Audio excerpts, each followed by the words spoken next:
Good morning, everybody. Thank you for coming to the City of Oshkosh 2020 Complete Count Committee kickoff meeting.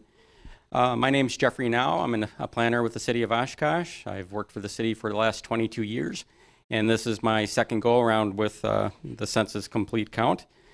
Just a couple of housekeeping items. If everyone could silence your cell phones, please, that would be greatly appreciated. There's coffee, water, and snacks in the back. You're more than welcome to help yourselves to that. Restrooms, there's a unisex on this floor, down the hallway that way. Otherwise, they're in between floors. Women's on that side, men's on that side. Everybody should have received a folder on your chair. In the folder is an agenda of today's meeting, a copy of the slideshow presentation that you'll be seeing, and then some other informational material. Guess with that, the reason we're here is we're around the corner is the 2020 census, which is Census Day is on April 1st of 2020. And the purpose of this meeting is we're asking for your assistance to help reach out to the harder to reach sectors of the community to make sure that they get counted. That's pretty much all I have to say. With me, I have with me is Grants Coordinator Darlene Brandt and Katie Breslow, our Department Secretary. And I'm going to introduce you to Dawn Miller. She's with the Census Bureau, and I'm going to hand over the mic to her. Thank you. Good morning, everyone. Thank you for being here. I'm so excited to see all your faces here. And that means I'm excited for a complete and accurate count in Oshkosh, Wisconsin. Hopefully I do this microphone thing right. So if it goes too low or too high, just let me know, raise your hand. I think we have a video that they wanted to show. So let's watch the video first. What is the 2020 census? Every 10 years, the census records everyone living in this country. It's written in the Constitution and comes in a questionnaire that counts everyone who lives at your address on April 1st. The data can be used to inform funding for services like fire stations, schools, clinics, and representation that affect your community. Shape your future. Start here. Visit 2020census.gov.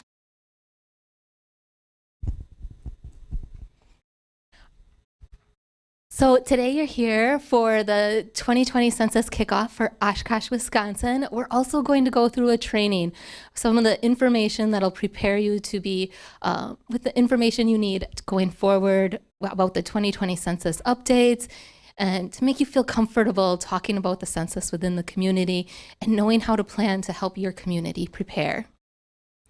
I want to introduce a couple people who are here with me today. We've got Andy over here. He is also a community partnership specialist here in Wisconsin, and Pua, also a partnership specialist. We've got Sherry over here. She's got lots of materials and information about recruiting and a couple other flyers that are very helpful. If you have any questions, check with her afterwards or also, okay, so I need that clicker thing.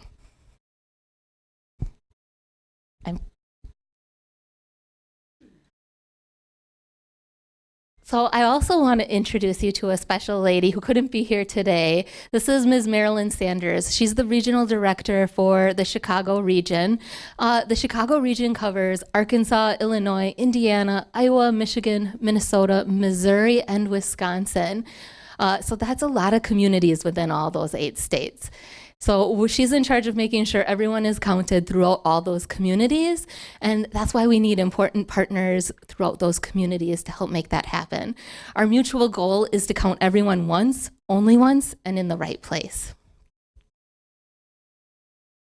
Oh, I went the wrong way. I told them that would happen. So we also we don't have a lot of time for introductions, so we can't go around and introduce everyone because luckily it's such a big group.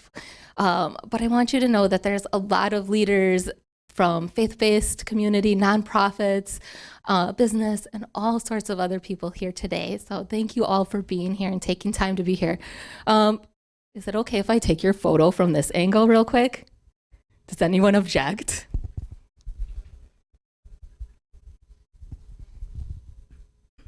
Okay. Everybody smiling? Thank you. They'll probably take other photos too.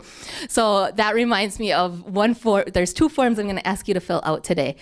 One of them is the photo release form. If you could please fill that out, that would be awesome. I might get in trouble if I don't get you to fill it out. We'll talk about the other form later. So the purpose of today's training is to provide an overview of the 2020 census, guidance and suggestions, and examples of the implementation of complete count committees. And this will build a base that we can go on for future outreach. So why do we conduct the census? It is a part of our country's history. It's a constitutional mandate. Article 1, Section 2 of the U.S. Constitution requires a head count of everyone residing within the U.S. every 10 years. So that's been happening since 1790. Every 10 years, that's at least over 20 census. I can't do all the math. What's unique about our census, too, is that it is used to help redetermine apportionment for our legislation.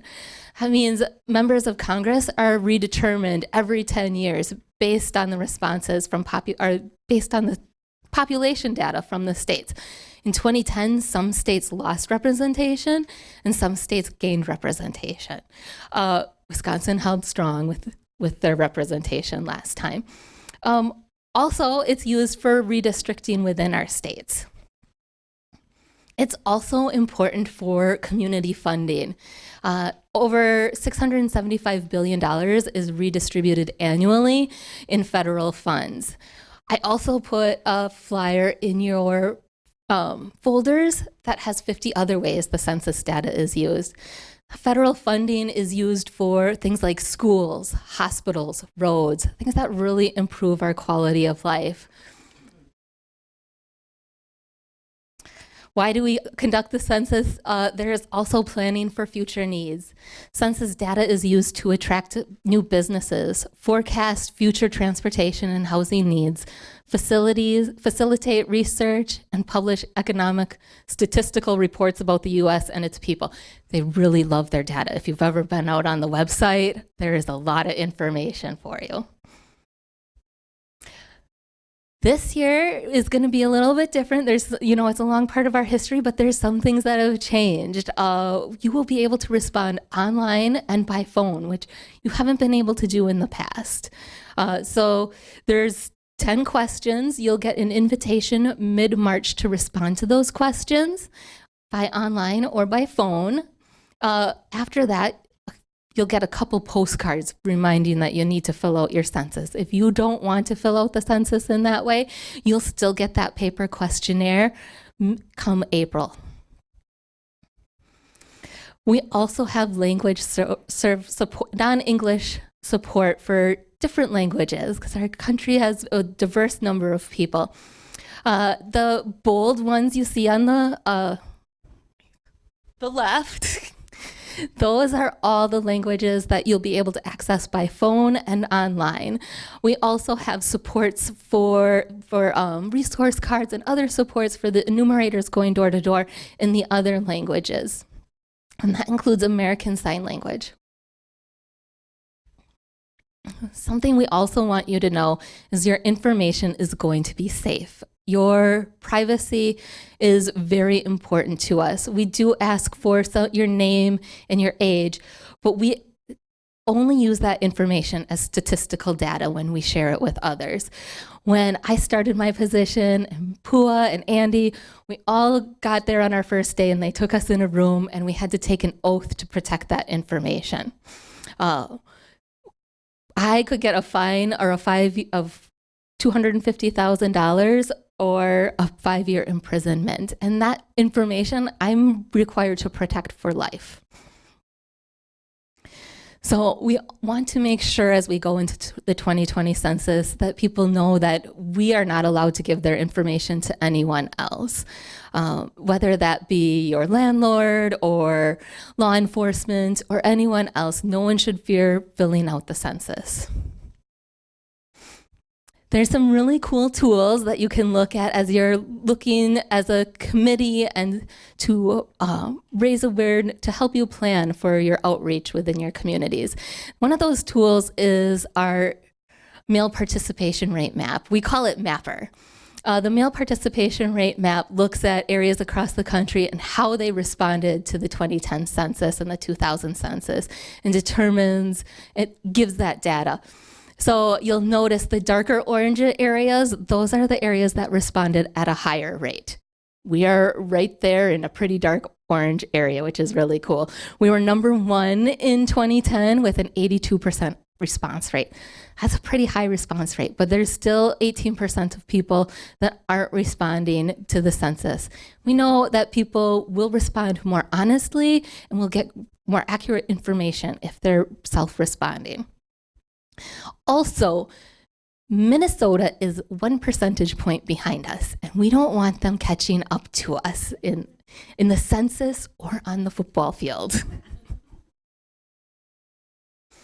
This map can also be used to look at localized information. So you can look at it based on the state, by the county, also by the city. Here we have the 2010 participation rate for Oshkosh, and it is higher than the state rate. It's at 85%. But of course, we want to keep increasing that and also maintain. So we want to keep doing good work. Here's our operational timeline. That's looking at, the census. You think of it happens on April 1st, but there's a lot. It's been in the works of planning for a long time. We finished up our address canvassing in October ahead of schedule, and our next big operations is our group quarters operations, which I'll talk about in a little bit. In March, we will be sending out those invitations to respond to the census. April 1st is our census day, and that's when we're capturing a snapshot of everybody residing within the U.S. Once May comes, we will do a non-response follow-up for people who haven't responded to the census, and that's when people go out to the doors and take the enumeration that way. The census people will all be friendly, but we definitely want to make sure that there's fewer people having their doors knocked on. By December, we will deliver the apportionment counts to the president by December 31st, 2020. Those numbers will also be available to the states on April 1st, 2021. And then as we will keep adding that information to the website so that it's available to all of you for accessing it for your planning needs in the city of Oshkosh. Here's our group quarters operation that we just talked about. That's starting in February. The group quarters is defined as a place where a lot of people who are not related live or stay in a group living arrangement. So a lot of people who live in one place but aren't related. That's dormitories, jails, shelters, nursing homes, residential treatment centers, and places like that. A part of that is also our service-based enumeration. The Bureau counts people experiencing homeless by locating them at places where they receive services and outdoor locations, including shelters, soup kitchens, emergency shelters, and places like that. So we'll be working within communities to make sure we know where to go to count everyone. We also have to think about the transitory locations. That includes places like recreational vehicle parks, campgrounds, hotels, motels. In Marinette, they have a lot of people live in hotels. They live there permanently, but they work at Marinette Marine and they live in hotels as their housing. So we want to make sure we capture all those unique places within a community. We also go to non-sheltered outdoor locations to find people to make sure everyone is counted. So we'll be identifying in advance commonly known locations where people who are experiencing homelessness are most likely to congregate. To make sure that we count everyone, that's when we need the help of a complete count committee to make it more accurate, effective, and efficient. So a complete count committee is a volunteer committee to increase awareness about the census and motivate residents to respond. We know that the people living within the community understand it and understand the people living within that community and how to best reach them and what obstacles they might have to hearing the messages. The committees work best when they include a cross-section of community representatives from government agencies, education, business, and religious organizations. I'm happy to say with this wonderful large group, we have a great cross-section here of people who can outreach within the community. So the Complete Count Committee is charged with implementing a plan designed to target the unique characteristics of their community. Each community is different and has different needs. Who should be included on a Complete Count Committee?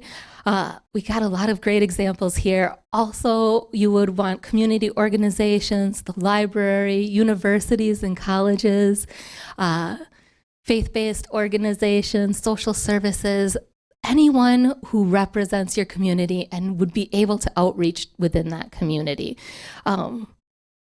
People who mirror what the community looks like.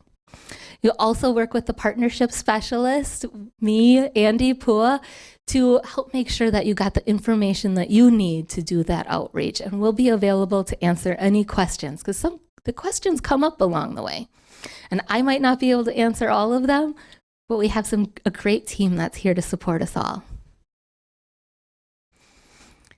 So here's a sample organizational structure. A Complete Count Committee can have subcommittees, and it would be very wonderful to have different subcommittees that target different areas, the faith-based organizations, community-based, education, media, and also those who are tasked with targeting those hard to historically undercounted populations.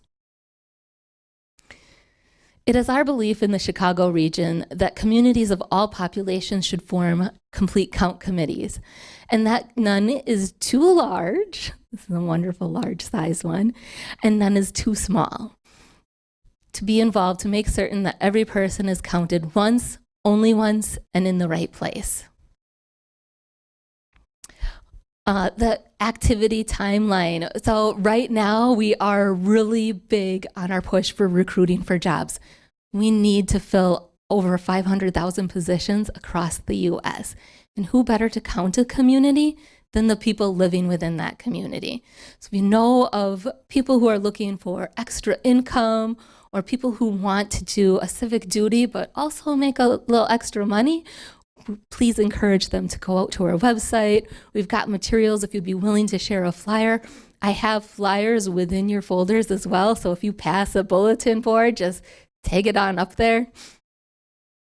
Also, and now we're heading into our timeline where we're going to educate the community. We've been engaging with all of you leaders within the community, and now we're going to be going out educating the community on how important the census is and that it's safe and easy. And then we'll get to March, and that's when we'll be in our encouragement phase, and we'll be reaching out and encouraging people to self-respond by phone and by website. So even though we know how important the census is, there are still obstacles that keep people from responding. We've had an information explosion over the past 10 years, and even before that, there's a lot of information coming at us and a lot of people asking us for information. There's also informal or complex living environments that might cause people to pause before they fill out the census. If they have extra people who aren't on the lease who are living in the same house, they might not include those people on their census.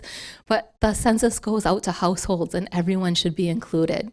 So we have some historically hard undercounted populations, and there's a variety of reasons why people are undercounted. But here's a list of ones that are commonly undercounted. People living in poverty, children under 5 years, college students, people living with disabilities, farm workers, seniors. A big one around here would also be snowbirds. Something to note is that some of these populations we really want to make sure aren't undercounted. Children under 5 years, in a few years they're going to be entering school, so we want to make sure we have those accurate data. Here's another tool that will be useful to look at. It's Andy's favorite tool. He loves all the data. You can get all the information that you want. It's really neat. This tool is based on demographic information. Now, in the past, you might have known that there was a lottery of people who would get the 100-question survey, the long form during the census. So they'd have to answer 100 questions. That doesn't happen anymore. That's just 10 questions for the 2020 census. But we still collect that information with the American Community Survey. So, and that information helps build the profiles that are here within this tool, the Response Outreach Area Mapper. The lighter areas are areas that we expect will not self-respond. Or no, the lighter areas are the areas where people are more likely to self-respond, and the darker areas are areas with a higher low response score. And here you could also use this tool to get down to the census tract, to pull up information on counties statewide, or, and here we have a census tract within Oshkosh, Wisconsin. And you can look at the demographics in that area and kind of help determine why that area is more likely to not self-respond. I always have difficulties with that one because it's a high-low self-response score, which just doesn't make sense in my head. But sometimes you can look at that demographic information and know where to target your outreach. So I wonder do we have time to maybe get together in groups and talk about some of the hard to count populations that we saw on that list and maybe strategize why they might have obstacles of self-responding and maybe ways that we could reach out to them and then have a couple people report back on what they talked about? Which group wants to go first? I've always been told I'm too loud for a microphone, but here we are. I'm Sandy, I'm from the library. We are this group. And what we talked mostly about was the immigrant and refugee population. And the biggest thrust of our conversation was we need to send messages about trusting the trust of the people that are helping with the census. So we talked about maybe different organizations that work with immigrants and refugees getting together and having a collective message. So depending on whomever you go to, you're going to hear the same words about the same type of trust, and then you can trust those who are telling you that it's trustworthy. This was brought to you by the word trust.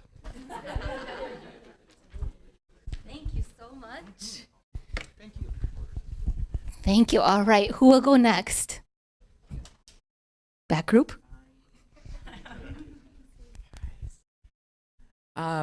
Our group we did the same thing as far as refugee families, but also people in poverty, that it's going to be difficult because the reality is there are people living with other people who shouldn't be living with other people, et cetera. So that trust is going to be a huge issue to make sure that it is that the people that are taking that information from people that are in living in housing that they have guests and shouldn't, that they feel comfortable knowing that who's taking this information, it's not going to get back to the agencies that could penalize them for that. So that's going to be a big thing.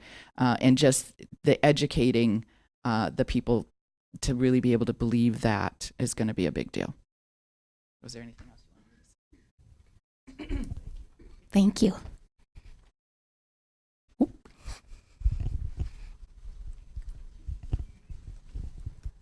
We talked about it's this group here, this group of 5. Yeah. We talked about the kids under 5 and got some clarification on why that group was important. But we were thinking that education would be a great way to make sure that those kids get an education. If you were to reinforce with parents why it's so important that their kids be counted so that the schools will be ready for them when they get there. That might help increase them remembering that they have a 2-month-old that needs to be counted for 5 years from now. That's what we came up with. We had a lot of other stuff, but other people took it. Thank you. I guess so. We spoke a lot about the incarcerated population and college students and people that might not be clear about where they're supposed to be counted and how, and just finding ways to get that information to the census takers and to the individuals so there's no gray areas about where they're supposed to be counted. Thank you. We only have one more group left, right? So we talked about college students as well. As you can see, we're pretty young.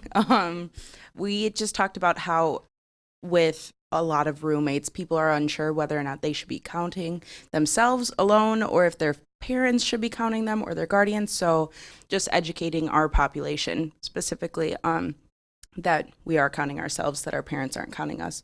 In some cases they are if they're living primarily at home, but we also talked about having areas where people can come together and take the census or get educated on the census if English or Spanish isn't their native language. That way everybody's accounted for. And yeah, migrant refugees, so. Veterans. No. Everybody had good ideas. Veterans too, I think.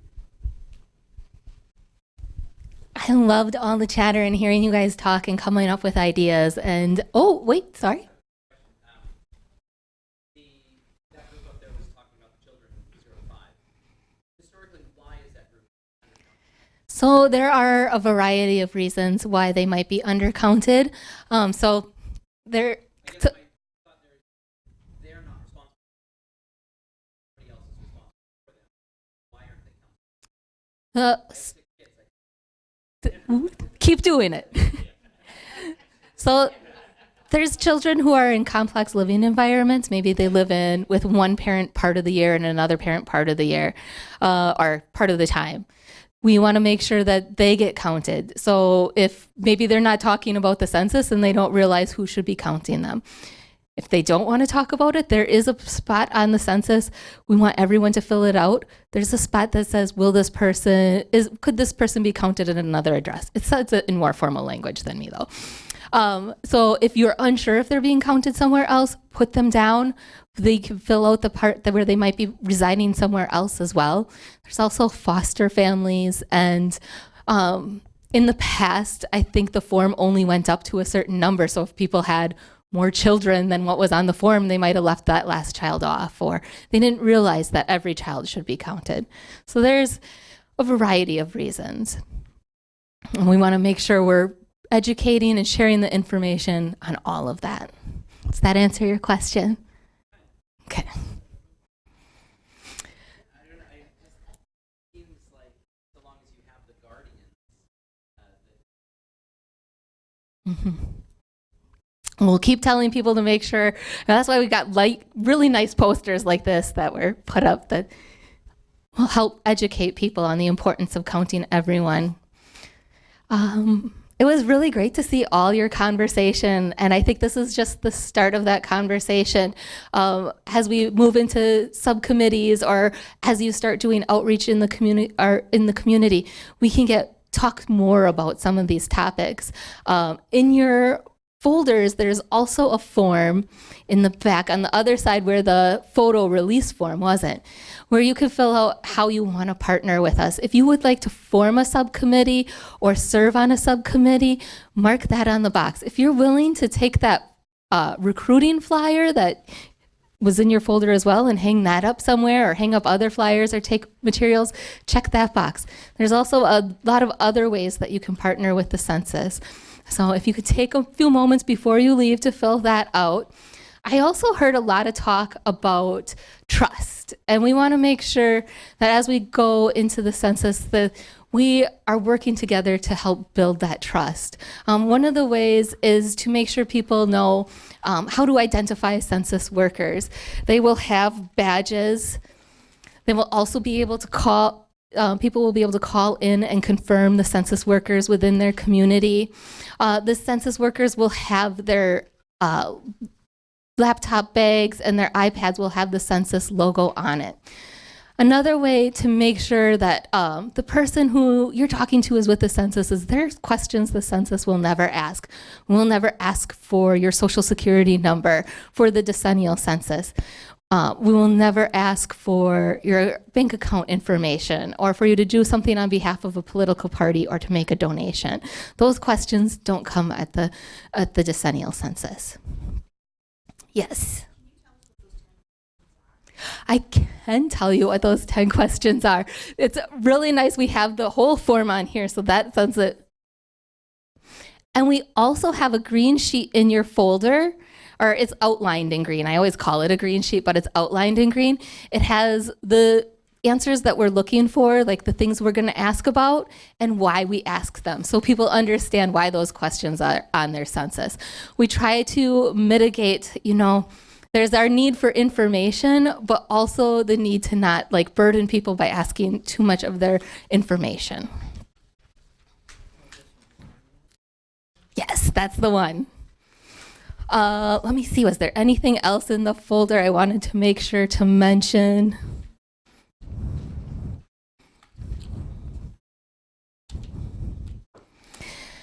It would be wonderful if you hung up that flyer that we're looking for jobs, but also there's a couple other materials that are in there that might be useful for you to share with others. I know I work with One Complete Count Committee, a member of the faith-based local church. He puts a different flyer in every month's newsletter. So he's sharing information about the census every month. He puts it on the bulletin board. So we have lots of information and lots of different ways to share it. We also have a website with a lot of great links to information so that you can get that information and have promotional materials if you would like to share it. That's at 2020census.gov/partners, and then you'll find some outreach materials below that. We'll also be sharing that link to that information as well. Let's go back to the slideshow. Can we do that? There's a few more slides to get through, and then I'll turn it over to Darlene and Jeff and Katie, which I want to take a moment to thank them for making this big group of amazing people come together today. That's so cool. Okay.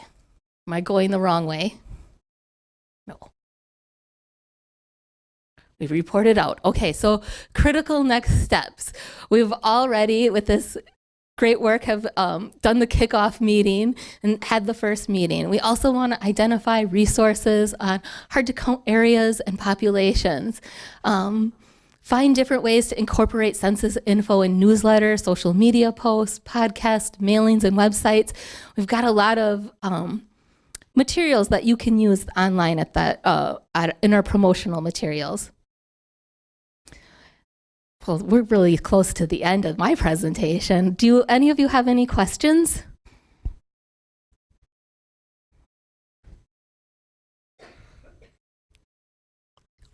Oh no, go ahead. I'm going to give you the microphone.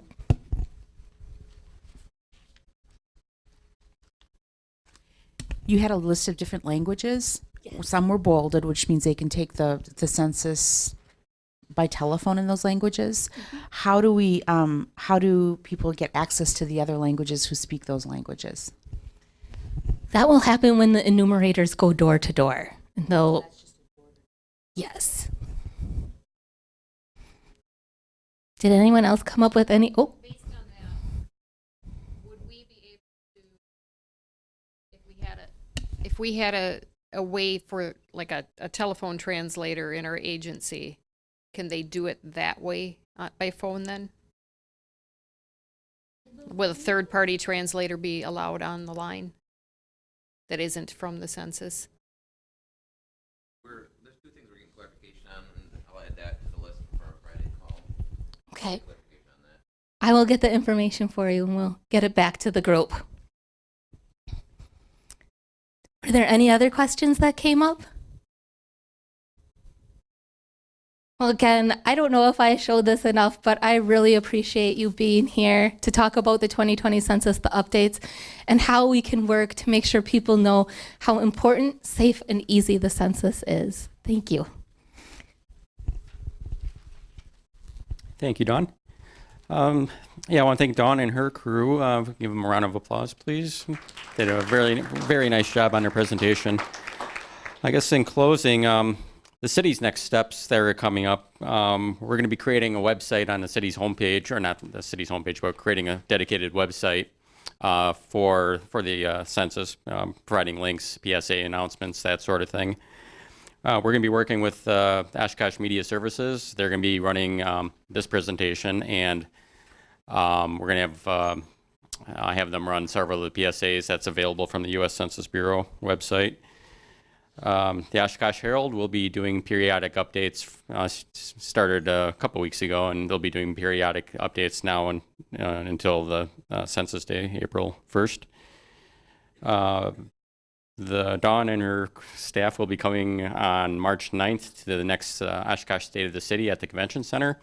March 9th being just about to start, where the actual forms will be sent out to the residents. So that's kind of perfect timing to refresh everybody's memory that, hey, this is coming up. Don't forget about it. So with that, I thank everybody for attending. Please fill out your release form. I'm getting, our partner form, I'm getting naughty looks. Grab snacks. There's plenty of snacks left in the back. If you do have questions, email myself or Katie. Katie is the one who emailed everybody about this meeting and sent out the mailings, or email Dawn. Or is your address available in the packet or contact information? I don't think so, but I have a couple cards, and if they fill out this form. Okay. Otherwise, I can forward any questions to Dawn. And if there's any way the city can help out with your individual efforts, please let me know. I do have some resources available. So, thank you for attending.